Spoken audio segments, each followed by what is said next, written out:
We knew the Montreal Canadiens were going to push back against the Capitals at home tonight. With 21,000 plus in the stands, you knew the energy was just going to be crazy. But this result, I don't think anybody was expecting it.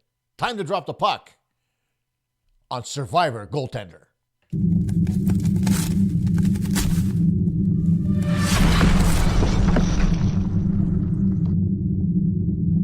Hey everybody, Costa here with another edition of Montreal Hockey Talk, and I had to throw that little joke in because, oh my God, I've never seen a game this crazy since when Hospodar beat up on Lemieux in the playoffs, or, the Good Friday Massacre way back in the day between the Nordiques and the Montreal Canadiens. I mean, this was crazy. And for both goaltenders to have to leave the game, when does that ever happen?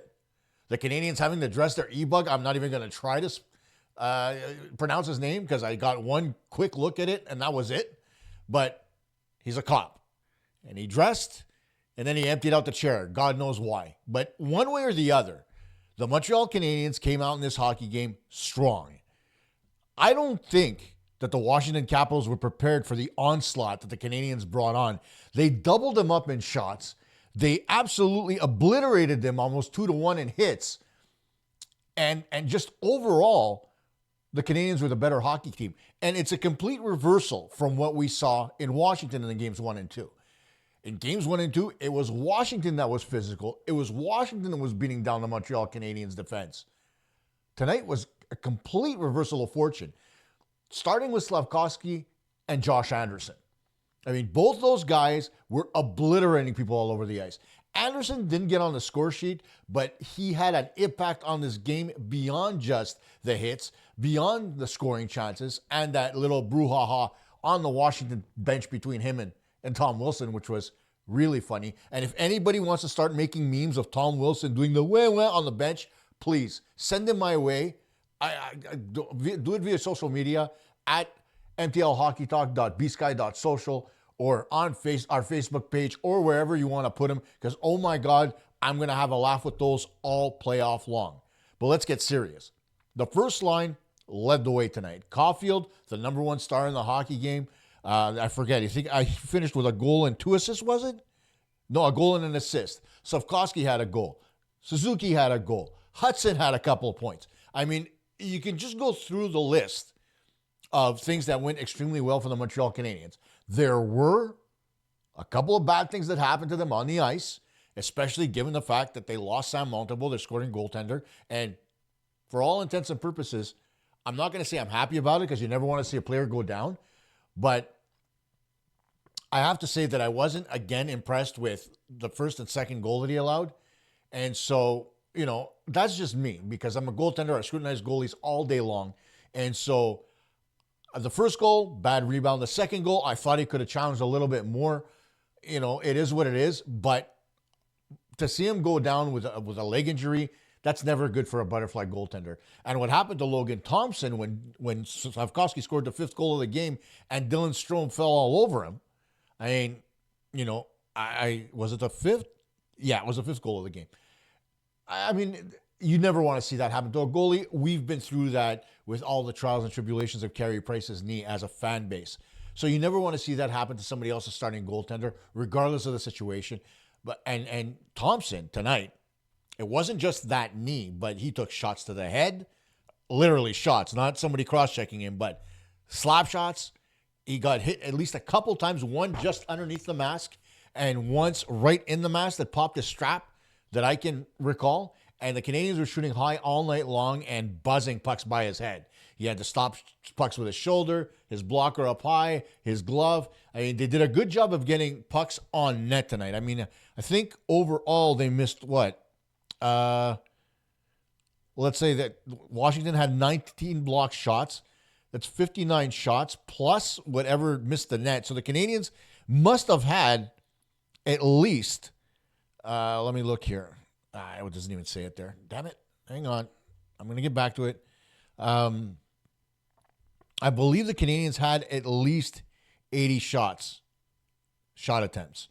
Let's see here. A missed shot, 11. So they were close to the 80 mark, right? 70. 70 total shots on goal, which is not their modus operandi. You know all too well that the Montreal Canadiens always, in the last few games at least, and moving into the playoffs, they rarely got over 20 shots on goal. They doubled that tonight. It was great to see. The chances were good. They were coming from all over the ice. There was nothing to say poorly. And you know what? The decision to take Patrick Laine out and Jaden Struble out, it actually worked out. I think they should have gone one further, as opposed to taking Struble out, who was playing relatively well the last couple of games at least. I would have taken David Savard out. And I'll talk about that a little bit later. But overall, the group started and finished the game. They played a complete 60 minutes, which we hadn't seen for almost a month and a half. So kudos to the Canadiens. A well-deserved victory. Dobish coming in cold, holding the fort, only allowing one goal on a great pass over to Ovechkin for a one-timer that he had no chance on. But, you know, it wasn't the perfect game, right? It almost was, but it wasn't perfect. Why? The defensive breakdowns. All three defensive breakdowns tonight by the Montreal Canadiens ended up in the back of their net. Whether it was the goal early on off the stick of, I believe it was Connor McMichael, right, on that rebound, where the puck actually hit him, I think, going in, but whatever. And then you had the goal scored by Chychrun, an absolute clapper, but again, he was left coming right to the top of the circle, and he's got a bomb. And now, Montembeault could have stopped it if he came out a little bit more and was ready, but he dropped his blocker, and that's how the puck went in. You know, I think that he was expecting the shot to be at just above his pad, and instead Chychrun went a little bit higher. So he got fooled. But if he would have been a little bit more extended out, he would have taken away more of the angle, because to the glove side, they had nothing to shoot at. Savard was there along with another player who he was tied up with. There was no way that puck was going in on the glove side. Chychrun picked the right side to shoot at, the short side, and Montembeault allowed that to go in just by not telescoping enough and coming out and cutting off the angle well enough. And then, you know, you had the rebound goal on that first one, which was another defensive breakdown. And then the Ovechkin goal, I mean, he was wide open. You're not supposed to leave the greatest goal scorer in NHL history open like that. And so he popped a one-timer past Dobish. Nothing Dobish could do. He brushed it off, finished the game strong, and the Canadiens came away with a 6-3 win. But those defensive breakdowns, they have to be fixed. Because if you're going to continue to have those breakdowns against a team like Washington, you had 3 tonight. Could you imagine if you have 4, 5, and 6? That's the point I'm getting at. Watch the video, clean it up, do better. But if they continue to play with the type of energy that they played through this game, Game 4 is going to be an absolutely fantastic hockey game. And that's what I'm getting at here. The energy and grit that they brought to the game was key to the victory tonight. I mean, we haven't seen this type of go get it from the Canadiens in quite some time. And it just goes to show that Nick Suzuki knew what he was talking about when he said he's gonna want to see what it's like to play in front of 21,000 screaming Montreal Canadiens fans. And that doesn't include the people that were outside, because the plaza outside was jam-packed with the giant screen and all. But to see that many people, a raucous crowd, there's no two ways about it, right? It's going to be, I mean, that kind of energy, not just from the players, but from the fans themselves. It brings you off your feet. It feeds you. It gets you going. It gets the adrenaline pumping, your blood flowing, and it gets you into the hockey game, and it gets you to want to go through a brick wall. Anderson wanted to go through a brick wall. Slavkovsky wanted to go through a brick wall.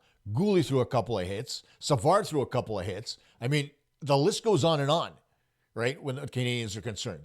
But they took the body, and in taking the body, they took the flow away from the Capitals. And that's kind of where they stood. Now, granted, the next game, we're going to talk about it a little bit later like I always do. You're going to expect the Capitals to push back a little bit more. But if the Canadiens continue to come out with this kind of energy, the Capitals won't have to have a response. Their defense can't handle it. Guys like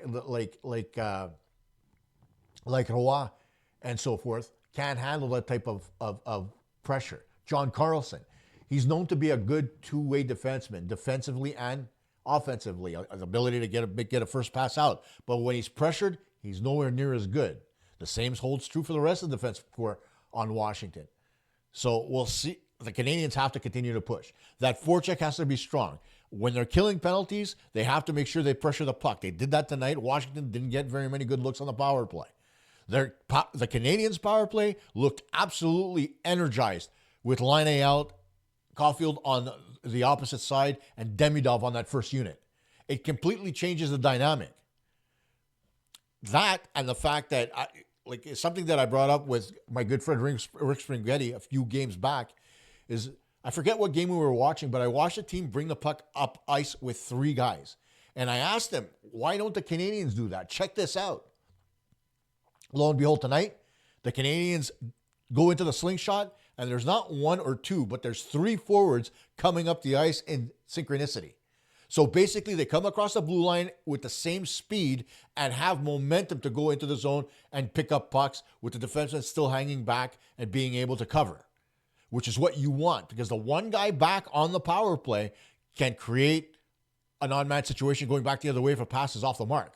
With 3 guys back, if the pass is off the mark, you got another 2 guys there to clean up the mess if that happens. It happened earlier on in the hockey game where Hudson dropped the puck back and then it missed Caulfield, but then Suzuki came in to pick up the puck in his stead. So you could see why that 3-man slingshot is a hell of a lot better option. So good on Marty St. Louis to make that change. And tonight, I want to know, how many of you out there are going to criticize St. Louis coaching?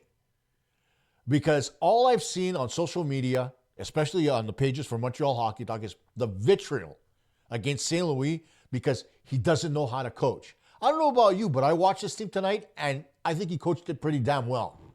Of course, bringing Jacky in, we'll talk about that in a second, and the effect it had, it helped. But not necessarily from a hockey perspective, more from an energy perspective and a peace of mind perspective. But the rest of it, in taking Laine out, bringing Demidov up in the lineup, and allowing him more time on the ice, he was a little bit more comfortable. He made things happen on the ice. You could see that Demidov was bringing more to the table, a lot more than what Patrick Laine has. And that's not to say that Laine doesn't have something going on. I think he's got a bad wrist or something. But, excuses are excuses. In the playoffs, there are no injuries. You have to ignore it. Suck it up and go, right? As we always say, right? We always get this list at the end of series, a laundry list of guys that are injured that we didn't know were injured, right? Guys got, a shin splint. Guys got, an inverted toenail. All this crap that comes out. And so take the excuses and put them aside. Playoff hockey is playoff hockey. 16 wins to win the Stanley Cup. Doesn't matter how many injuries you have. You work through them. You fight through them. And so in bringing a couple of healthy bodies in and moving it around a bit, Kapanen was also inserted into the lineup, and he looked pretty good out there as well at center. So by and large, I think the Montreal Canadiens look a hell of a lot better without Laine in the lineup. Now, it remains to be seen whether or not they bring him back for Game 4. I wouldn't touch a winning lineup with a 10-foot pole. But we'll visit that in the last segment of the show. Now, I brought it up before. I'm going to bring it up now. What kind of an impact did Arber Xhekaj have on this game? And I will be the first to say I was completely wrong. Arber Xhekaj's presence alone changed the whole dynamic of this hockey game, right? Where he was in a skirmish with Tom Wilson, Anderson came in, then Xhekaj got involved with Eller. In the pregame warm-up, he was at the red line chirping the Capitals, telling them, you know what, the shit you pulled in games 1 and 2, you're not going to be able to pull it tonight. I'm here. I'm going to take care of my boys. I don't know whether or not that made a difference to the Capitals, but it made a difference to the Montreal Canadiens because they believe in the Sheriff. And I didn't. I do now. Now, granted, did he do anything spectacular with his minutes on the ice as far from a hockey perspective? No. But he wasn't noticeable. And that's what you want to see from a guy who's been out of the lineup for so long. Right? No egregious mistakes. Just going through the motions, playing solid hockey, making good first passes, and moving on. That's what Xhekaj did tonight. And he was noticeable for all the right reasons. He didn't take any dumb penalties. He was out there defending his players, and he was in the head of the Capitals, especially Tom Wilson. You could see with the crybaby on the bench. Yeah, buddy. I would have pointed at the scoreboard and said, look, hey, after 60 minutes, what's that number? But then again, I don't want to poke the bear either, right? But at the end of the day, Arber Xhekaj's presence on this team was tenfold. Now, what do we do after that? How do you go forward? Do you keep him in the lineup? Abso-freaking-lutely. You have to at this point. Because you know Tom Wilson's going to take liberties if he's not there. He was taking liberties tonight with him there. And Tom Wilson retaliated because the Canadiens essentially gave him a beating on the ice. You saw Demidov, I don't condone it, but he slew-footed him earlier in the hockey game. He was getting hit along the boards, sandwiched between two players. So Wilson got pissed. And that's why he went after Jacky. That's why he went after Anderson. Not because of the score, not because he wanted to get his team back into the hockey game, but simply because he was pissed off. And we know that a pissed off Tom Wilson could be a very dangerous Tom Wilson for the health and safety of the players out there. So, what does that mean? It means that Arbor Jacky stays in the lineup and takes care of business when it comes to anybody like Tom Wilson or Connor McMichael, or the list goes on, right? So keep the Sheriff in there. As long as he's playing solid hockey and he's not making mistakes, stay there. Mitigate the crap. It's fine. But if he starts making mistakes, I could see St. Louis kind of dialing it back a little bit. And he didn't play that many minutes tonight anyway. But still, his presence on the ice made a huge bit of difference. So good on Jacky. Good on Marty St. Louis for bringing him back in. And good on the Montreal Canadiens for getting behind what Jacky was able to bring tonight, because it was a whole hell of a lot. Now we get to Sunday's game, and it's going to be a battle of attrition. Tonight was Survivor Goaltender, because both goalies had to leave the hockey game. It's assumed that Montembeault has a bit of a hamstring pull, and we know all too well that Logan Thompson probably had his knee obliterated by his own player. But needless to say, if that's the position we're going to be in and Montembeault can't start and Thompson is injured and can't come back, it's going to be Lindgren versus Dobesh. Now, I don't know about you. I remember Charlie Lindgren with the Montreal Canadiens, and I know that Charlie Lindgren has the capacity to play well. But I also know that Charlie Lindgren gets into his own head. Whereas Jakub Dobesh, he tends to be a little bit less frazzled when things happen to him. And he has an ability to calm himself. Of course, he's a rookie. But he's a rookie who's got nothing to lose. Lindgren, on the other hand, has a lot to lose because of what Thompson was able to accomplish this season, right? You know, when Thompson was down, Lindgren was a starter, and he did relatively well. But when Thompson was healthy, I mean, he was their number one goaltender without a doubt. And that's where Lindgren has to live right now, in that, shit, I can't make a mistake. Whereas Dobesh, he's playing with house money, right? Nobody expecting him to play. Nobody expected him to see the ice. Now, he may very well get the start in Game 4. If that's the case, well, I think the Montreal Canadiens are in a much better spot from a goaltending perspective than they would be if both starters were in. When you take a look at Logan Thompson and Montembeault, despite the fact that both have played well, Thompson gets the upper hand because he played extremely well. Whereas Montembeault, the majority of the goals that he's allowed, they've been relatively soft and stoppable pucks. So that's where that battle is as far as the goaltenders. So now you take the two starters out, you bring the two backups in, and then it begs the other question. Do you bring up Caden Primo from Laval, or do you bring up Connor Hughes? Now, I know that Primo is probably going to want to play in the playoffs because he got Laval there to the number one position in the American Hockey League. And I also know that Connor Hughes was expected to come up in Primo's place instead of Jakub Dobesh. So now what happens? The Canadiens have a hell of a decision on their hands, right? Who's the backup? If Montembeault can't dress or can't play, who's the backup? In my mind, I think it's got to be Caden Primo that comes up. But again, do you do that and leave Laval out to dry in the middle of a playoff run as well? Or do you bring up Hughes just for a game or two, whatever it is, and, you know, you let Dobesh start, right? Obviously. I don't know. It's a tough decision. I'm not the GM of the Canadiens, and I don't know what Kent Hughes is going to say. I know what Pascal Vincent is going to want. He's going to want to keep Primo around, but ultimately it's not his decision either. The decision falls on Kent Hughes. Do you want to, lose the momentum that Primo's got? And do you want to take away from the experience that those players are going to get in a run for the Calder Cup at the American Hockey League level? For, if the Canadiens get out of the first round, great. Do I see them going beyond that? Probably not. But, it's the experience that you're thinking about right now, especially with the younger players, guys like Mailloux, Reinbacher, Beck, Meshar. The list goes on and on. Fighting for a championship is a hell of a lot different than being the 8th seed in a playoff series. So what do you do? Put it in the comments. Let me know what you think. I really want to know if you think they should bring up Primo or they bring up Hughes, given the situation. If Montreal can't start on Sunday. We still don't know. We don't know the extent of the injury.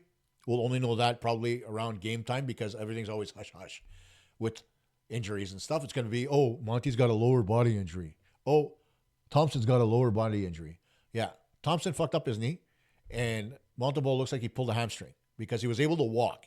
That was the thing, right? With a hamstring, you don't necessarily limp, right? But when you pull a hamstring, there's tightness. And so in the butterfly, you can't really extend your leg out as much as you'd like, and you can't push off like you'd like, right? And it looked to me that he hurt himself when he made that cross-crease save in the first period where he slid across to make a save. I believe it was on Ovechkin again, or it was Leonard, one of the two. But it was point blank. I thought the puck was in the back of the net, and he made a quick lateral move from one side to the other to stop that puck. But after that, that's where, I think he may have hurt himself on that stretch. So we'll see what happens. And again, it comes down to the energy. Are the Montreal Canadiens going to come out with the energy that they need? Or is Washington going to come out guns blazing for the first 10 minutes and put Montreal on their heels? If I'm Marty St. Louis, I'm telling my guys, listen, even if Washington pushes, push back. You saw what you did to them, right? And the key component here is the fact that the Montreal Canadiens have last change. They have the matchup, right? They can get who they want on the ice against Ovi and his line. And so that's why, he got that one goal. But other than that, again, Ovechkin was relatively ineffective, okay? And he wasn't that dangerous. But you look at the Canadiens, they were dangerous all over the ice. Why? Push, push, push. You're always hitting. You're always separating man from puck. You're in there with energy. You're fighting. And it's us. It's the seventh man up in the crowd that has to make it happen. It's our voices that have to be heard. The players need to know we're behind them 100%. And we're not getting swept. The Montreal Canadiens had a chance to tie the series on Sunday. I know how much you guys want them to tie the series and go back to Washington even. I want them to too. But I'm going to ask you not to be too disappointed if that doesn't happen. Because at the end of the day, we know what this team is capable of, right? They weren't supposed to be where they are right now. They're playing with house money. They weren't supposed to make the playoffs. They weren't supposed to be in the mix. They were supposed to be another bottom feeder in December. And then they fought their way through the Christmas break. They came back, and after the Four Nations Cup, they were unstoppable. And they made it to the playoffs. And so credit to the players for getting to where they wanted to be, because they said they wanted to be in the playoffs and to play in front of their home crowd. Mission accomplished. Now, whether or not they win on Sunday, I hope they do. I'll be happier than a pig in poop. But, I'm tempering my expectations because Washington's going to push back. If the Canadiens can survive the first 10 minutes and if the Canadiens can get the first goal, it's going to make a whole hell of a lot of difference. Again tonight, Connor McMichael scored first. But when it comes to a team pushing back with the energy Montreal had, the fact that Connor McMichael scored first seemed to temper that a little bit. And then after that, when Carrier scored, the place lit up and exploded. Local boy, defenseman, doesn't score a lot of goals, puts it home, gets his home team on the board, and the place goes nuts. And then Suzuki, he gives them the lead in the second period, and all hell breaks loose. That's what you want to see. That's what you want to have happen. Get yourself a couple of goals. Get yourself in a comfort level. Come out with energy. Push hard. Correct the mistakes, and you're going to get the best of Washington and make it a 3-game series instead of the best of 7. So let's see what happens. And the one thing I want to bring up before I leave the show is this whole notion by the Office de la Langue Française about Go Habs Go on Montreal buses. And I'm going to say this as straight up as I can, because there are politicians on both sides of the language debate who looked at the guys at the Office de la Langue Française and said, really? That's where you're going to hang your hat? Go Habs Go? And he even finished his press conference with Go Habs Go. And in French, he outlined how much he thinks this guy has absolutely nothing to do with his life other than pick on something like that. And let me explain to you why. All right? I coached minor hockey for the better part of, say, 20 years. Okay? And I'm getting back into it, by the way. That's something I'm going to talk about later. But I've been coaching I've coached minor hockey for the better part of 20 years. I've coached a lot of kids that speak English. I've coached a lot of kids that speak French. And I've had to speak in both languages. Okay? So I don't have a problem with being able to speak in either language. But I do know this. The word go is universally recognized as a word meaning to get off your ass and move. Doesn't matter if you're French, English, German, Greek, I don't care. Go is go. Okay? Monopoly is in every language known to man. The square still says go. So everybody understands what go means. Aller? Not so much.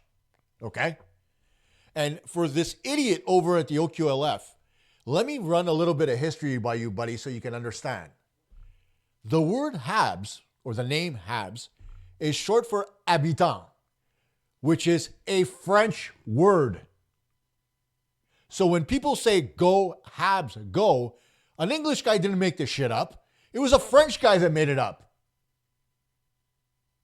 Okay? I mean, I don't get it. Don't bring language into the game we love. Stop it. Okay? Nobody has a problem with the fact that players try to speak French even though they can't. They say merci, bonsoir Montréal, allô Montréal, all the little things, right? And the guy's trying to learn a couple of things. Saku Koivu, for the fact that he could speak a lick of French, he understood it. And he could respond in English. So kudos. That's a big step for anybody who's not born here. So for all you politicians that want to hang your hat on Go Habs Go, how about a little bit of a history lesson before you run your mouth? And for the STM, put it back up there. Go Habs Go. If the Canadiens can use it, why don't the OQLF go after the Habs, who put it out publicly to everybody? They're a Quebec-based company. You're not going to mess with them? No, you're not. Why? Because the people of Quebec are going to eat you alive. So you go after the STM. Oh, you can't put up a sign that says, Go Habs Go. It has to be, Allez, Canadiens, allez. Really? So this jackass is either not a hockey fan or completely oblivious to Quebec culture. Because I don't know about you, but when back in the days when Maurice Richard played and Jean Beliveau played and the Pocket Rocket, Guy Lafleur, you name it.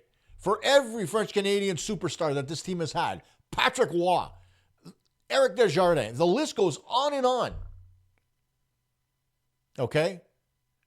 What did they hear? Go Habs Go.